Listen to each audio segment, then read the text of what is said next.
जोंहा मैया गुरुबासा हाथायमोन बाजार दिनमोन बुधबार दिन दा बेवहाय बिपिएफनि माखासे दैदेनगिरिफोर फैनानै कास्टम बसुमतारी आरो बिक्रम दैमारी बिथांमोना फैनानै इलेक्सन फोसावदिं मेल खुंफैदोंमोन बिथांमोना जोंनि गुरुबासा बाजाराव दा बेवहाय जोङो नुनो मोनदों इलेक्सननि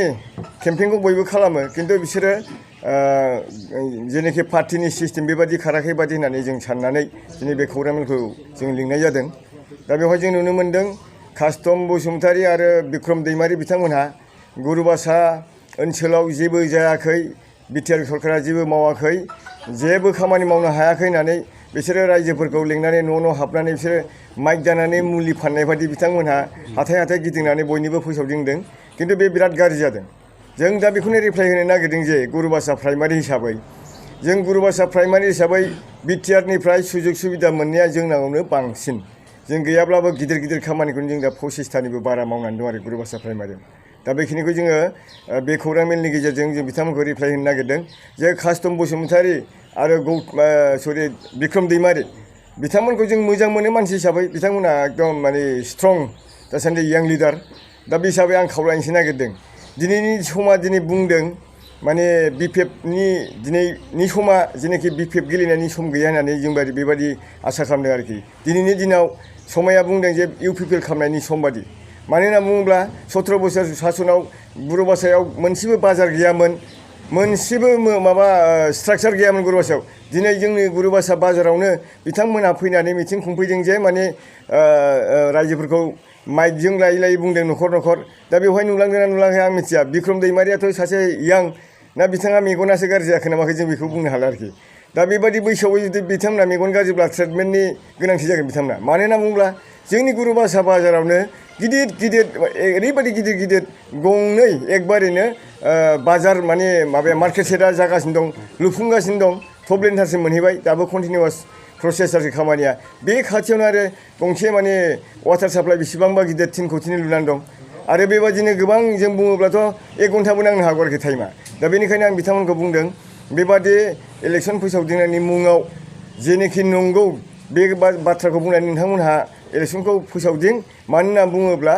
ओरैबादि नोंथांमोना सेक्रिफाइस खालाम आं दिनै नोंथांमोनखौ खावलायनोसो नागिरदों बिक्रम दैमारी आरो कास्टम बसुमतारी नोंथांमोनहा सेक्रिफाइस खालाम मानो होनना बुङोब्ला बिपिएफआ थांनाय 17 बोसोराव किजान नोंथांमोननि दुर्निति नोंथांमोननि भुल गोरोन्थि मावनायाव नोंथांमोनहा दा भुगिनांदों बेखौसो आं फिल खालामदों बेनिखायनो नोंथांखौ आं खावलायदों सेक्रिफाइस खालामबाय था नोंसिनि दिना सानसे फैनो हागौ किन्तु जों दिनैनि थारिखआव बुंदों 15 बोसोर खुनु बिपिएफआ बेवहाय आवाज होनो हानायनि खुनु केपासिटियानो गैया आरो जोंनि गुरुबासा रायजो राजाखौ नोंथांमोना मिसा खोथाजों बुरखायफैनो नाङा गुरुबासा जोंनि एरियानि मानसिफ्रा 90% जों इउपिपिआवनो दं आरो जोंनि रायजो राजाफोरखौ फिदिं फिथा खालामबाबो हानाय नङा बेनिखायनो आं दिनै क्लियार होबाय गुरुबासानि प्राइमारि जानानै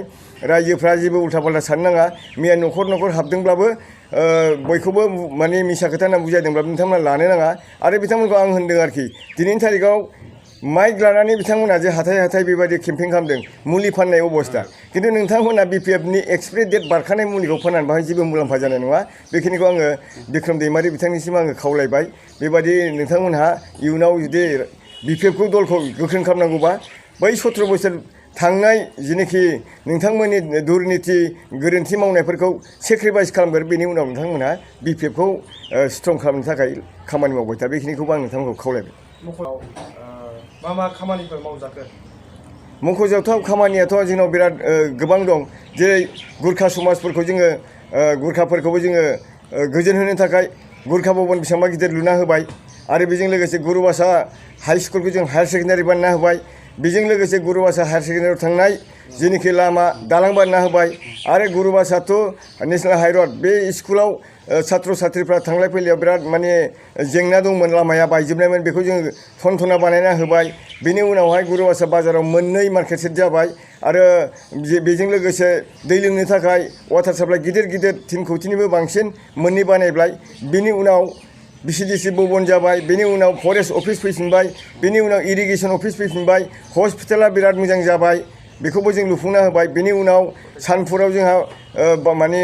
दै खुरखानाय आदिबासी गामियाव जों प्रटेक्सन खालामना होबाय बेसेबांबा गिदिर बेजों लोगोसे गुदुलियाव जोङो लामा दोंब्रैसो खोबाय सिसि ब्लकनि बेजों लोगोसे सानफुर दालाङा 17 बोसोरावबो बे दालांखौ मावनो हायाखैमोन दिनै सानफुर दालाङा टेन्डार जानानै थांबाय गाबोन समफोरनो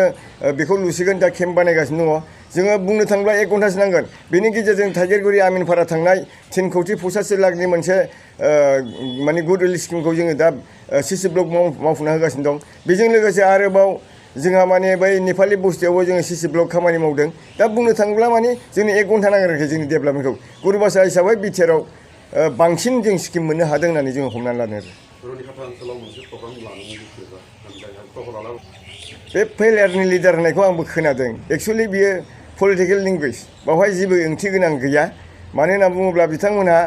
गावसिनि पार्टिखौ बोरैबा हमथाना लाखिनो हागोन नैबे बाइ इलेक्सननि दारैनो एसे मानसिफोरखौ हमथानो हायोबा नेक्स्ट 2025आव जुदि काउन्सिलाव गेलेयोब्ला एसे मानसि नांगौ हिसाबै बिथांमोनहा बिदिनो मिसा खोथा फोसावदिंगासिनो दं दा जों बेखौ फोथाया आरो रायजोफ्रा न'खर हाबब्लाबो फोथाया मानो होनना बुङोब्ला बै समाव 17 बोसोराव रायजोनो डाइरेक्ट जिनिस होननायखौ बिपिएफआ जेबो होनो हायाखैमोन देरदोंमोन साथामसो थिखादारफ्रा बिथांमोना स्किम सेंसन मावदोंमोन खिन्थु रायजोनो जेबो होनो हायाखै जों दिनै मा होदों अरुनदय स्किम न'खर होदों जोङो नङा होमबा रेशन कार्ड गैयैफोरखौ जों रेशन कार्ड होनानै होजोब्बाय न' गैजा रोङैखौ जोङो घरे साफ्रोमबो गरिबफ्रा न' मोनै गैला जोंनियाव आंनि बिसिडिसि जोंनि प्राइमारियाव 1000निबो बारा जों न' लुफुंना होबाय अब्ला जोङो माने